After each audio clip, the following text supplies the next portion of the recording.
I start off by picking my character. I want to make sure that I look pretty cool because, well, I'm going to be playing with this guy quite a lot. And no, I don't mean your favorite uncle kind of way, but I mean we need to have some cool hair colors.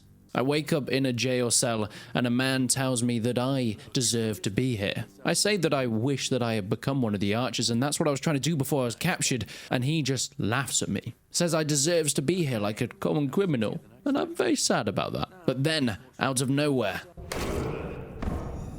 he gets a very, very quick case of a cold, and he dies instantly. An assassin comes out of the corner, pulls an arrow out of his head, don't know how that got there, and gives me the key to my cell. I can finally be free once again. After a little bit of a look around, seeing what we've got, some books, a pail of water, I guess I'm taking that. The door comes off a neighboring cell and an undead warrior comes out. Okay, well, it's time to try my fists. Unlike Tyson Fury, I get smacked in the face multiple times. Okay, maybe I need to work on that a little bit. This is Tainted Grail Fall of Avalon, if I haven't mentioned that already. It is a first-person action open-world RPG. And boy, is it a lot of fun. Now, I've actually played it before in the past, but they came to me saying that they wanted to sponsor a video on the new October update, adding in new things like Polish, German, French, and various Chinese languages, and a completely overhauled game system, new NPCs, dungeons, and a lot more content for you to find. So even if you've played Tainted Grail Fall of Avalon before, you can get back into it. This early Asylum Island, which is kind of acting as the prologue, has also been refined and polished, so you can try that out again if it's something that you've already played.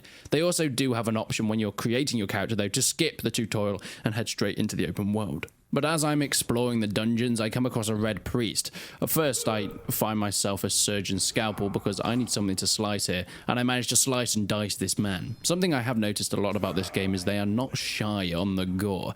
There is a lot of body horror stuff within this, and especially in the dungeons. Finding people that have been tortured, finding books that account the gory details of stuff they've done, amputation knives, blood, guts, and body parts everywhere. These red priests seem to be the main bad guys of the start, and I find some gear on them as well that I can put on myself. There are zombies and undead, but there are also NPCs that you're going to come across quite a lot. So we managed to meet up with our assassin-looking friend, and he tells us that we've got to get out of here. Explore the dungeons, go a little bit deeper, and find what clues in this forbidden land. Coming across other tainted red priests, I definitely don't die a few times, but I have a cool summoning sword which at least gets me through the first section of this. But it's not till I go into the portal that I really find what this game has as its biggest strength, and that is the level design. This thing is gorgeous. The floating islands, the ruined cities, the warped branches that really feel like an infection is taking over this world, and a story that is to be told, one of darkness and magic, but with some pretty fun and decent sword fighting in there as well. Hitting a baby on the head who has glowing eyes, it doesn't do anything, but I talk to a big statue, and he tells me that he has been imprisoned here. After having a little chat, I head into the arena, teaching me the basics of combat with my newfound double-handed sword, and yes, I do like this thing. This is what I came here for. The combat in general is pretty fun. You have your generic strafing from side to side with stamina. You can of course block shots, but you can do dual wielding if that's something that you're looking for. Left and right hand slots should be filled, or you can have a double hander like I prefer. Magic is a part of that game as we come onto a little bit later if you want to blast fireballs into any which enemy, at least the ones that deserve it. But we've done that. It's time to head into the open world, and we do our most generic landing on the beach in a capsized ship. I mean, what else would an open world RPG start like? I meet up with a couple friends and they tell me that we need to head to the mainland, and when I do so, it's time for my missions to really start. This is where the game opens up, from being a very linear tutorial to now an open world, and a lot of what people will be coming here for. Now, my closest example to this is someone that hasn't played a ton of RPGs other than a Kingdom Come Deliverance or a Skyrim would be the latter. It does feel in terms of controls and definitely the aesthetic that we're going for in a more Skyrim kind of world, and I think it does it pretty well, although being a little bit darker. Fighting more ghouls and some weird jumpy creatures that seem to like to bite at my ankles, I head up into the town. There's some guys at a hangman's noose, and well, yeah, I don't perform too well against them actually. exploring this world more and more really makes me appreciate the immersion that the developers have gone in for here.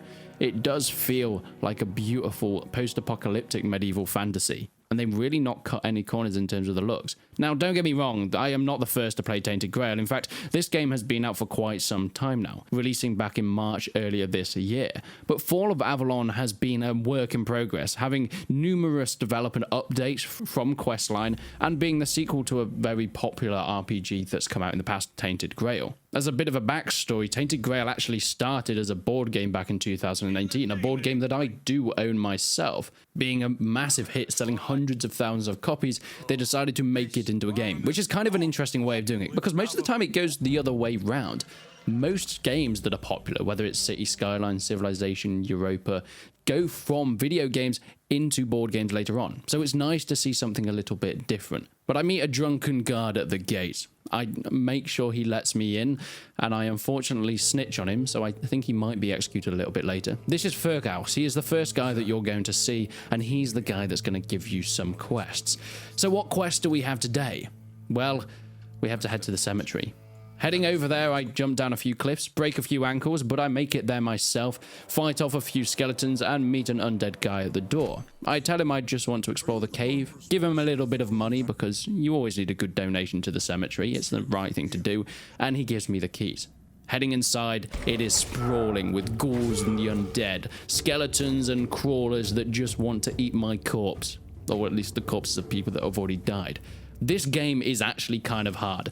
I'm an average at best gamer, but I really struggled here. Whether I put it on the hardest difficulty or the game just is generally wanting to suck my soul. There are a few more deaths cut out of this that I'm too embarrassed to put in, but I do find some oats and some meat inside cases that I am able to get my health back, and later I do actually get some health potions, so we're all good there, before heading into a bigger open room. As it opens up, we see some runes upon the floor. We've been told to investigate what's going on in this cemetery, and I think we're getting closer to our answer. This is where we meet Yorath. He is a priest that is summoning something. So I tell him, you know what? You're doing all right there. I'm not going to fight you. You get on with what you want to do. I'm sure you're a very nice person and not completely starting the end of the world in a new apocalypse. Okay, I lied there. That is what I said the second time. This is what happened the first time. Careful there. Try not to step in the... Me? Of course not. Slav... Stop.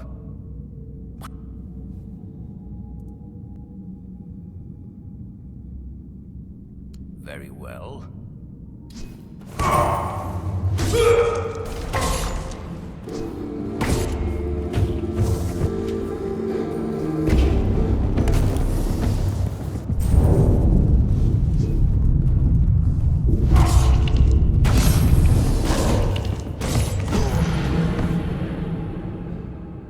This guy was so powerful, and especially being so early on and not upgrading my skills even close to enough, he slaughtered me, especially as he was raising undead ghouls. So I decided, look, I can't beat you, so it's not my problem. Heading back to Fergus, I tell him that this guy, he seems nice enough, leaving out the part of the fact that he is bringing people back to life and has slaughtered me multiple times.